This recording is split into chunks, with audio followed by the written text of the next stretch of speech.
స్టోరీలోకి వెళ్లే ముందు మా ఛానల్ని సబ్స్క్రైబ్ చేయండి.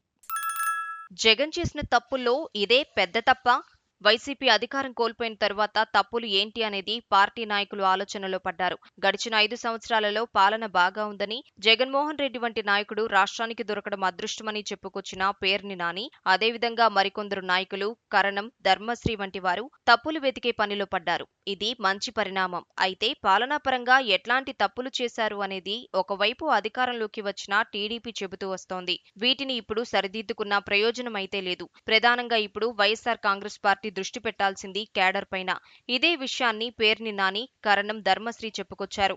అధికారంలో ఉండగా పార్టీ కేడర్ ను పూర్తిగా పక్కన పెట్టడం జగన్మోహన్ రెడ్డి చేసిన పెద్ద పొరపాటు అని నాని వ్యాఖ్యానించారు. కేవలం వాలంటీర్లను మాత్రమే నమ్ముకోవటం, వాలంటీర్ల ద్వారానే అన్ని పనులు చేయించడం, తద్వారా ప్రజలకు, కార్యకర్తలకు, పార్టీ నాయకులకు కూడా సున్నితమైన సంబంధం తెగిపోయిందని ఆవేదన వ్యక్తం చేశారు. నిజానికి ఈ విషయాన్ని 2 సంవత్సరాల కిందటే కొందరు నాయకులు చెప్పుకొచ్చారు. అన్ని వాలంటీర్లు అయితే మేమెందుకు అంటూ కీలక నేతలు బాహాటంగానే వ్యాఖ్యానించారు.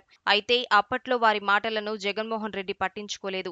అదేవిధంగా కీలక స్థాయి నాయకులు కూడా పెద్దగా స్పందించలేదు. కానీ ఎన్నికల ఫలితం వచ్చిన తర్వాత క్షేత్రస్థాయిలో పార్టీ ఘోరంగా విఫలం కావటం, పార్టీకి అంది వస్తారు అనుకున్న వాలంటీర్లు ఎన్నికల సమయంలో చంద్రబాబు ఇచ్చిన బలమైన హామీతో వైసీపీకి దూరం కావడం తెలిసిందే.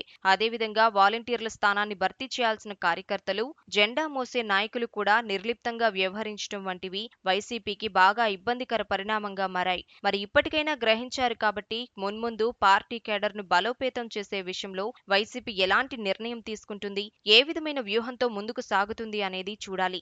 ఏదేమైనా అధికారంలో ఉన్నప్పుడు పార్టీ కార్యకర్తలను, కేడర్ను వదులుకోవటం ఎంత ప్రమాదకరమో వైసీపీ విషయాన్ని గమనిస్తే స్పష్టంగా అర్థమవుతుంది. ఇదే విషయాన్ని టీడీపీ అధినేత చంద్రబాబు అధికారం చేపట్టిన 4-5 రోజుల్లోనే చెప్పుకొచ్చారు. పార్టీ కేడర్కు, ప్రభుత్వానికి మధ్య అనుసంధానంగా కీలక నాయకులు వ్యవహరించాలని ఆయన సూచించారు. తాను కూడా ప్రతి నెల ఒకసారి ఖచ్చితంగా పార్టీ కేడర్తో సమావేశమవుతానని చెప్పారు. కాబట్టి ఇప్పటికైనా వైసీపీ అధినేత జగన్మోహన్ రెడ్డి పార్టీ కేడర్ను సముదాయించటం, పార్టీతో మమేకం కావటం, వారి కష్టాలు కూడా పరిష్కరించే ప్రయత్నం చేయటం వంటివి ముందున్న ప్రధాన అంశాలు. మరి ఏం చేస్తారో చూడాలి.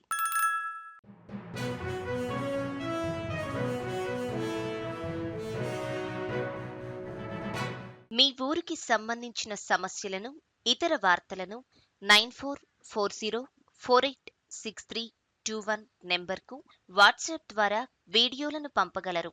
వాటిని మా తెలుగు టీవీలో ప్రసారం చేయటం జరుగుతుంది.